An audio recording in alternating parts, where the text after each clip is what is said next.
गरीब माँ की जादुई कढ़ाई। बहुत समय पहले की बात है, जब रेनू अपनी माँ कमलावती और पिता हरिशंकर के साथ एक श्यामनगर गांव में रहती थी। हरिशंकर एक किसान था। वो बिल्कुल भी पढ़ा लिखा नहीं था। वो गांव के सेठ के खेतों में खेती करता था, जिसके बदले सेठ उसे कुछ पैसे दे देता था। हरिशंकर के कमाए हुए पैसों से हरिशंकर का घर का गुजारा नहीं हो पाता था, जिस वजह से कमलावती को भी सेठ के घर में ही झाड़ू पोछा का काम करने जाना होता था। सेठ उसको महीने के 300 रुपए दे देता था। दोनों पति पत्नी की कमाई केवल 500 रुपए ही थे, जिससे वो रूखा सूखा खाकर गुजारा कर रहे होते हैं। रेनू गांव के सरकारी स्कूल में पढ़ने जाया करती थी और वो बहुत मन लगाकर पढ़ाई करती थी। वो अपने माता पिता को इतनी मेहनत करता हुआ देखकर बिल्कुल भी खुश नहीं होती थी। वो अपने माता पिता को हर सुख सुविधा देना चाहती थी, इसलिए वो खूब मन लगाकर पढ़ाई करती है। एक दिन कमलावती के माता पिता कमलावती के घर घूमने के लिए आते हैं। उस दिन कमलावती अपने माता पिता के लिए बहुत ही स्वादिष्ट भोजन बनाती है। अपनी बेटी के हाथ का खाना खाकर उसके माता पिता उसकी बहुत तारीफ करते हैं। बेटी, तुम इतना स्वादिष्ट भोजन बनाती हो, फिर भी तुम दूसरों के घर में झाड़ू पोछा का काम करने जाती हो। क्यों ना तुम अपना ही कोई व्यापार शुरू कर लो। तुम खाना बनाकर गांव वालों को खिलाओ। मुझे पूरा विश्वास है कि तुम्हारा खाना उन्हें बहुत पसंद आएगा। हाँ माँ, आप बिल्कुल ठीक कह रही हैं। कमलावती के हाथों में जादू है, जादू। ये बहुत स्वादिष्ट खाना बनाती है, परंतु हमने इस बात पर कभी सोच विचार ही नहीं किया। कभी सोच विचार नहीं किया तो क्या हो गया, आज सोच विचार कर लो। वैसे भी सेठ तुम्हें खेती करने के इतने पैसे नहीं देता है जिससे तुम्हारे घर का गुजारा हो सके। और देखो, अब धीरे धीरे रेनू भी बड़ी हो रही है। उसके आगे पढ़ाई के लिए भी पैसा चाहिए और उसकी शादी भी तो करनी है। अगर इस तरह तुम चलते रहे तो एक भी रुपया नहीं इकट्ठा कर पाओगे। इसके बाद कमलावती के माता पिता खाना खाकर वापस अपनी बेटी से मिलकर चले जाते हैं और इसके बाद कुछ दिन बीत जाते हैं। फसल अच्छी ना होने की वजह से सेठ हरिशंकर को काम से निकाल देता है और अब केवल कमलावती ही काम कर रही होती है। हरिशंकर बेरोजगार हो जाता है, जिस वजह से वो बहुत गुस्से में रहता है और वो अपना सारा गुस्सा कमलावती के ऊपर उतारता है। सुनिए जी, आप इतना गुस्से में रहने लगी हो, कोई परेशानी है क्या? हाँ कमलावती, अब मैं तुम्हें कैसे बताऊं। एक तो वैसे ही घर में पैसों को लेकर इतनी परेशानी चल रही है, ऊपर से गांव से फोन आया है कि माँ की तबीयत बहुत ज्यादा खराब है, उन्हें भी पैसे भेजने हैं। अब तुम ही बताओ मैं क्या करूं। ये तो बहुत परेशानी की बात है। रेनू के पिताजी, आपको याद है मेरी माँ ने कहा था कि मैं बहुत स्वादिष्ट भोजन बनाती हूँ और आप भी तो यही कहते हो। तो क्यों ना हम एक किराए पर ढाबा ले ले। मेरे पास थोड़े पैसे बचे हुए हैं, उनसे हम बाजार से ताजा सब्जियाँ खरीद लेंगे और मैं उन्हें बनाऊंगी। अगर तुम्हें लगता है कि हमारा ढाबा चलने लगेगा तो हम कोशिश कर लेते हैं। मैं आज ही जाकर किराए के लिए कोई ढाबा ढूंढता हूँ। हरिशंकर किराए के लिए ढाबा ढूंढने के लिए पूरे गांव में घूमता है। तभी हरिशंकर को एक बंद दुकान दिखाई देती है, जिसे वो किराए पर ले लेता है। उस दुकान की सफाई हरिशंकर और कमलावती दोनों मिलकर करते हैं और अगले ही दिन से वो उस दुकान के अंदर खाना बनाने लगते हैं। कमलावती ने बहुत ही स्वादिष्ट भोजन बनाकर रखे थे। कमलावती के खाने की खुशबू सुनकर ग्राहक उस ढाबे की तरफ आकर्षित होने लगे। अरे भैया, जरा 3 प्लेट खाना दे दो, बहुत जोर से भूख लग रही है। बैठो बैठो, मैं अभी आपके लिए खाना लगा देता हूँ। भाई साहब, जरा मेरे लिए भी 2 थाली लगा दो। अभी लगा देता हूँ बहन जी, आप जरा बैठो। हरिशंकर ऑर्डर लेकर रसोई में चला जाता है और वो अपनी पत्नी कमलावती को सारा ऑर्डर बता देता है। कमलावती जल्दी से सबकी प्लेट तैयार कर देती है और हरिशंकर सबकी प्लेट उनके टेबल पर लगा देता है और उनके पास खड़ा हो जाता है। कमलावती के हाथों से बना हुआ खाना जैसे ही सभी लोग खाते हैं तो उन लोगों को खाना बहुत ज्यादा स्वादिष्ट लगता है और वो अपनी उंगलियां चाटने लगते हैं। अरे भाई साहब, खाना तो बहुत ही लाजवाब बनाया है। मैंने आज तक इतना लजीज खाना पहले कभी नहीं खाया है। आपका बहुत बहुत धन्यवाद। हमारे इस ढाबे पर जरूर आइएगा। इस तरह कमलावती के ढाबे पर धीरे धीरे लोगों की संख्या बढ़ती जा रही थी। खाना खाने के बाद सभी लोग कमलावती के भोजन की बहुत प्रशंसा करते थे। ये सब देखकर वहीं पास में बना एक ढाबा जो काफी साल पुराना था, उसके मालिक को बहुत ज्यादा जलन होने लगती है। अपने ढाबे पर किसी को ना आता हुआ देखकर उसे बहुत गुस्सा आता है। तभी एक दिन उस ढाबे के मालिक विजय को बहुत ज्यादा गुस्सा आ जाता है और वो गुस्से के मारे तिलमिला जाता है। ये कमलावती के ढाबे पर तो लोगों की संख्या बढ़ती जा रही है और अब मेरे ढाबे पर तो सिर्फ मक्खियां नजर आ रही हैं। मुझे कुछ करना होगा। मुझे इसके ढाबे पर आग लगानी होगी। ये सारी बातें सोचकर मन ही मन विजय बहुत ज्यादा खुश हो रहा था। तभी एक रात को मौका देखकर विजय कमलावती के ढाबे में आग लगा देता है। उस दिन हरिशंकर अपने घर नहीं गया था, वो ढाबे में ही सो रहा था। चारों तरफ से ढाबे में आग लग गई थी और चारों तरफ धुआं धुआं हो रहा था। हरिशंकर को जब ये पता चलता है तो वो बाहर आने की कोशिश करता है, परंतु चारों तरफ आग देखकर उसे कुछ समझ नहीं आता। आग के लपटे हरिशंकर को जला रहे थे।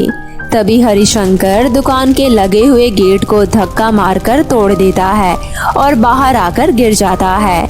गांव के सभी लोग ये देखकर बाल्टियों में पानी भर भर कर दुकान की आग को बुझाने की कोशिश करते हैं, परंतु आग बुझने में बहुत समय लग जाता है और दुकान का सारा सामान जल जाता है।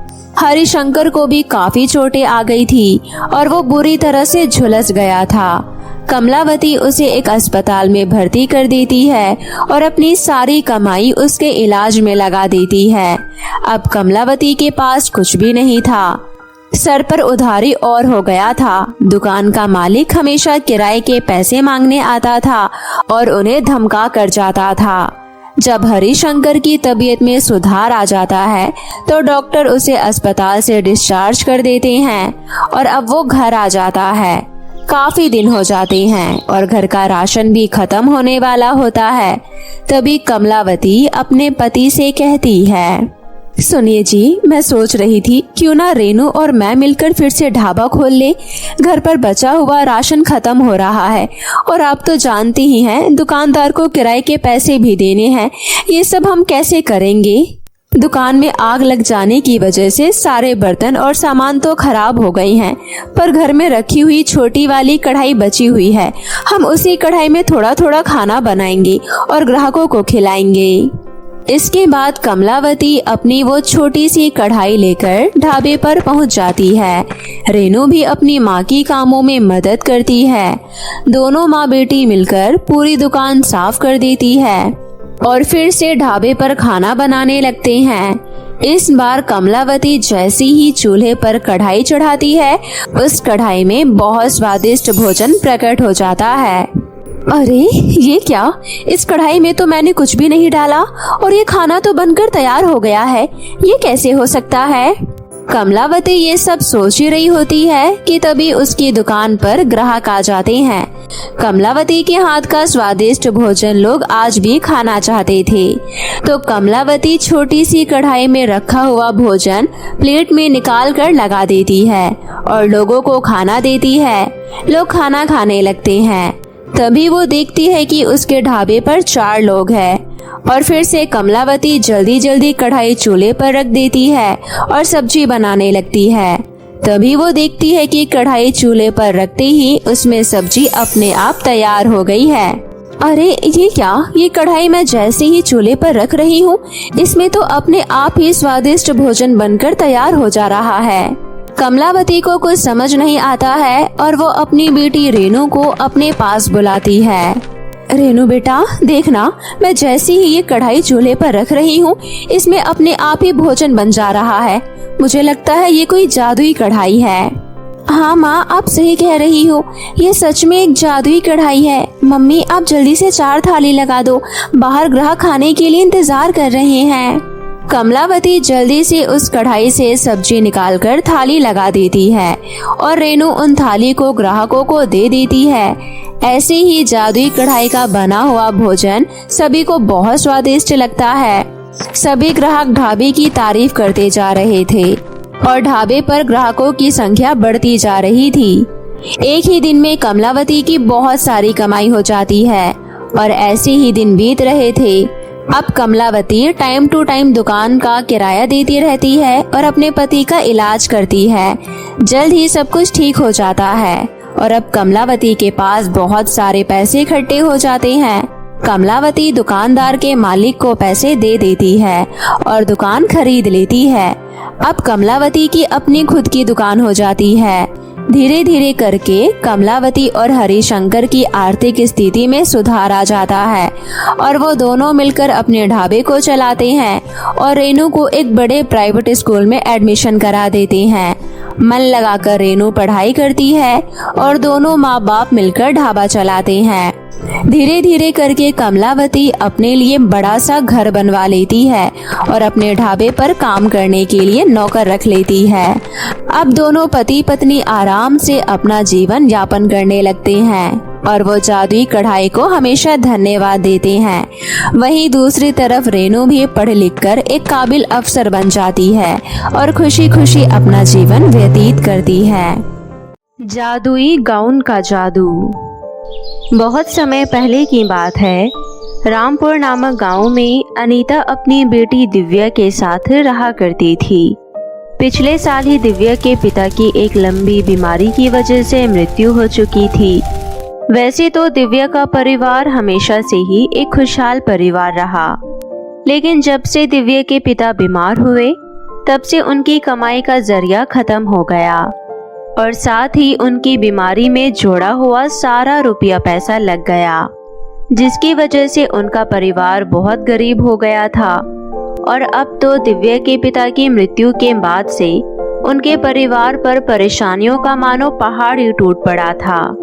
लेकिन दिव्या की माँ ने जैसे तैसे खुद को संभाला और अपनी बेटी की परवरिश करने के लिए एक कपड़े की दुकान पर काम करना शुरू कर दी और अपना और अपनी बेटी दिव्या का खर्चा चलाने लगी। दिव्या घर के पास के सरकारी स्कूल में पढ़ा करती थी। उनके गांव में केवल एक ही स्कूल था, इसलिए गांव में रहने वाले सभी छोटे बड़े परिवारों के बच्चे उसी स्कूल में पढ़ा करते थे। उसी स्कूल में गांव के जमींदार की बेटी सलोनी भी पढ़ा करती थी। एक दिन जब उसका जन्मदिन होता है तो वो स्कूल में एक बहुत ही सुंदर गाउन पहनकर आती है, जिसे देखकर दिव्या का भी मन करता है कि काश वो भी इतना सुंदर गाउन कभी अपने जन्मदिन पर पहन पाती। घर जाकर दिव्या अपनी माँ से कहती है, माँ, आपको पता है आज सलोनी का जन्मदिन था, इसलिए वो स्कूल में एक सुंदर सा गाउन पहनकर आई थी। उसका गाउन इतना सुंदर था कि मेरी नजरें तो उस पर से हट ही नहीं रही थी और मेरा मन कर रहा था कि काश मेरे पास भी इतना सुंदर गाउन होता तो मैं भी उसे परसों अपने जन्मदिन पर पहनकर स्कूल जाती और अपना जन्मदिन मनाती। बेटी, तुम्हें तो पता ही है कि वो गांव के जमींदार की बेटी है। उसके पास तो ऐसा एक नहीं बल्कि कई सारे गाउन होंगे, लेकिन तुम तो जानती ही हो कि हम ना तो उनके जितने अमीर हैं और ना ही हमारे पास इतने पैसे हैं कि हम उनके जैसे बड़े बड़े शौक कर सके। लेकिन माँ, क्या आप मेरे लिए एक भी गाउन नहीं खरीद सकती? क्या इस बार भी मुझे अपना जन्मदिन अपने उन्हीं पुराने कपड़ों में मनाना पड़ेगा? प्लीज ना माँ, आप मेरे लिए एक गाउन ला दीजिए ताकि मैं भी उसे पहनकर स्कूल में अपना जन्मदिन मना सकूं। बेटी, इंसान को हमेशा अपने खर्चों को सोच समझकर करना चाहिए, क्योंकि दूसरों की देखा देखी हम अपनी जरूरत और हैसियत से ज्यादा खर्चा करेंगे तो आगे चलकर हमें और भी परेशानियों का सामना करना पड़ सकता है। इसलिए अब तुम जिद मत करो और खाना खाकर आराम से सो जाओ, तुम्हें सुबह स्कूल भी तो जाना है। अपनी माँ अनीता की बात सुनकर दिव्या बड़ी ही दुखी मन से खाना खाकर सो जाती है, लेकिन अनीता को दिव्या का दिल दुखाकर बिल्कुल भी अच्छा नहीं लगता और वो मन ही मन बैठकर सोचने लगती है। हे भगवान, ये कैसे दिन आ गए कि मुझे अपनी बेटी की एक छोटी सी ख्वाहिश को पूरा करने में भी सोचना पड़ रहा है। काश कि दिव्या के पिता जिंदा होते तो कम से कम उसकी छोटी मोटी ख्वाहिशें तो पूरी कर ही दिया करते, लेकिन वो भी नहीं रहे और मैं भी बस इतना ही कमा पाती हूँ कि हमारा खाना का खर्चा निकल सके। ये सब सोचते सोचते अनीता की आंख लग जाती है और वो सो जाती है। अगली सुबह दिव्या को स्कूल भेजकर अनीता जब काम पर पहुंचती है तो देखती है कि वहां पर बहुत सारे नए कपड़े आए हुए थे जिनको सही तरीके से दुकान में सजाना था। अनीता उन कपड़ों को एक एक करके सही तरीके से तय लगाकर दुकान में सजाने लगती है। तभी उसकी नजर एक लाल रंग के सुंदर से गाउन पर पड़ती है। उस गाउन को देखती ही उसे अपनी बेटी दिव्या की बात याद आ जाती है और वो कुछ सोचकर दुकान के मालिक के पास जाकर उससे कहती है, मालिक, ये जो लाल रंग का गाउन है इसकी कीमत कितनी है? तुम तो ऐसे पूछ रही हो कि जैसे कि तुम्हें ये गाउन खरीदना हो, लेकिन क्या तुम्हें पता है कि ये तुम्हारी कई महीने की सैलरी से भी ज्यादा है। इसको खरीदने की हैसियत सबकी नहीं है, इसलिए तुम चुपचाप कपड़े तरीके से तह लगाकर रखना शुरू करो और इसे खरीदने का ख्याल भी मन से निकाल दो। मालिक, दरअसल मेरी बेटी दिव्या का जन्मदिन आने वाला है। वो चाहती है कि वो एक सुंदर सा गाउन पहनकर अपने स्कूल जाए। बस इसलिए मैं आपसे इस गाउन की कीमत पूछ रही थी। अच्छा मालिक, क्या ऐसा नहीं हो सकता कि आप मुझे ये गाउन दे दे और धीरे धीरे करके मेरी सैलरी में से इसके पैसे काटते रहें? देखो अनीता, तुम तो अच्छे से जानती हो कि मैं एक दुकानदार हूँ और मुझे केवल अपने फायदे से मतलब होता है। तुम्हें इस गाउन को देने से फायदा तो दूर की बात, उल्टा मेरा ही नुकसान हो जाएगा। और फिर मैंने यहाँ कोई खैरात तो नहीं खोल रखी कि मैं अपनी दुकान के कपड़े फ्री में गरीबों को लुटाता रहूं। इसलिए जाकर चुपचाप अपना काम करो और आइंदा से कभी मुझसे ये बात मत कहना। दुकानदार की बात सुनकर अनीता चुपचाप बेमन से दुकान का काम करने लगती है और अंदर ही अंदर खुद को कोसने लगती है कि वो अपनी बेटी के लिए एक गाउन तक नहीं खरीद पा रही। शाम होने के बाद जब उसकी छुट्टी हो जाती है तो वो बड़े दुखी मन से अपने घर की ओर चल देती है और चलते चलते वो मन ही मन सोच रही होती है, कल दिव्या का जन्मदिन है, लेकिन मेरे पास उसके लिए गाउन खरीदने के पैसे नहीं हैं और दुकान के मालिक ने भी मुझे उधार पर गाउन देने के लिए मना कर दिया। मैं जानती हूँ कि मेरी बेटी बहुत समझदार है और कल जब मैंने उसे समझाया तो बेशक वो थोड़ी उदास हुई, पर वो बिल्कुल भी जिद नहीं करेगी कि मैं उसे गाउन लाकर ही दूं। लेकिन अपनी बेटी को ऐसे मन मारता हुआ देखकर मुझे बिल्कुल भी अच्छा नहीं लग रहा है। मेरी इच्छा हो रही है कि मैं भी कैसे भी करके उसकी इच्छा पूरी कर दूं, मगर मेरी बदकिस्मती तो देखो कि मैं चाहकर भी ऐसा कुछ नहीं कर सकती। अनीता ये सब सोचते सोचते रास्ते में चल रही होती है कि अचानक उसकी नजर एक बिल्ली पर पड़ती है जो कि बहुत बुरी तरह से जख्मी होती है। उसे देखकर ऐसा लग रहा होता है कि अगर तुरंत उसका इलाज ना किया गया तो वो कुछ ही देर में मर भी सकती है। उस जख्मी बिल्ली को देखकर अनीता के मन में दया आ जाती है और वो उसे जमीन से उठाकर एक साफ सुथरी जगह पर लेटा देती है। फिर वो भागकर नदी के पास जाती है और वहाँ से थोड़ा सा पानी लाकर उस बिल्ली को पिलाती है और उसकी चोट को साफ करके उन पर कुछ देसी जड़ी बूटियों का लेप कर देती है। फिर अनीता कुछ देर के लिए वहीं बैठी रहती है ताकि कोई और जानवर उस बिल्ली को आकर ना खा जाए और उसके ऊपर अपनी साड़ी के पल्ले से भी हवा करती रहती है ताकि जल्दी से जल्दी वो बिल्ली होश में आ जाए और ठीक होकर किसी सुरक्षित जगह पर चली जाए। पानी पीने और लेप लग जाने के कारण बिल्ली जल्द ही ठीक होने लगती है और जैसे ही उसे होश आता है वो तुरंत परी में बदल जाती है और अनीता से कहती है, मैं एक परी हूँ, लेकिन एक घमंडी जादूगर ने मुझे बिल्ली बना दिया था। उसके बाद एक कुत्ते ने मुझे लड़ाई में जख्मी कर दिया, जिसके बाद से मैं यहीं जख्मी होकर पड़ी हुई थी। अगर आज तुम मुझे ना बचाती तो शायद कुछ ही देर में मेरी मृत्यु हो जाती। आज तुमने मुझे बचाकर मेरे ऊपर बहुत बड़ा एहसान किया है। मैं जीवन भर तुम्हारे एहसानमंद रहूंगी, इसलिए मैं तुम्हें कुछ उपहार देना चाहती हूँ। अगर तुम्हारे मन में कोई इच्छा है तो तुम मुझे बता सकती हो। तुम्हारी वो इच्छा मैं उपहार स्वरूप पूरी कर दूंगी। पहले तो अनीता अपनी इच्छा परी को बताने में बहुत संकोच करती है, लेकिन अपनी बेटी की इच्छा को पूरा करने के लिए वो परी से कहती है, परी रानी, मैं अपने लिए तो आपसे कुछ भी नहीं मांगना चाहती, लेकिन कल मेरी बेटी का जन्मदिन है और उसने मुझसे एक गाउन लाने के लिए कहा था, पर मेरे पास इतने पैसे नहीं हैं कि मैं उसके लिए गाउन खरीद पाऊँ, इसलिए खाली हाथ घर जा रही हूँ। अगर आप सच में मेरी कोई इच्छा पूरी करना चाहती हैं, तो आप मेरी बेटी के लिए एक सुंदर सा गाउन दे दीजिए, यही मेरे लिए सबसे बड़ा उपहार होगा। अनीता की इच्छा सुनने के बाद परी अपने जादू से एक सुंदर सा गाउन अनीता के सामने प्रकट कर देती है और उससे कहती है, मैं एक जादुई परी हूँ, इसलिए मेरे द्वारा दी हुई हर चीज जादुई होती है। ये गाउन जो मैं तुम्हें दे रही हूँ, ये भी कोई साधारण गाउन नहीं है, ये एक जादुई गाउन है। इस जादुई गाउन को पहनने वाले हर इंसान की इच्छा पूरी हो जाएगी। इसके लिए बस इतना करना है कि जब भी किसी चीज की जरूरत हो तो इस गाउन को पहनकर उस चीज के बारे में अपने मन में सोचना है और तुरंत ही वो चीज तुम्हारे सामने प्रकट हो जाएगी।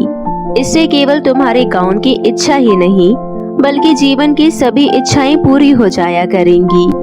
जादुई गाउन देकर परी वहाँ से गायब हो जाती है और अनीता खुशी खुशी वो जादुई गाउन लेकर अपनी बेटी दिव्या को दे देती है। उस दिन के बाद से दिव्या और उसकी माँ अनीता दोनों हंसी खुशी अपना जीवन व्यतीत करने लगती है।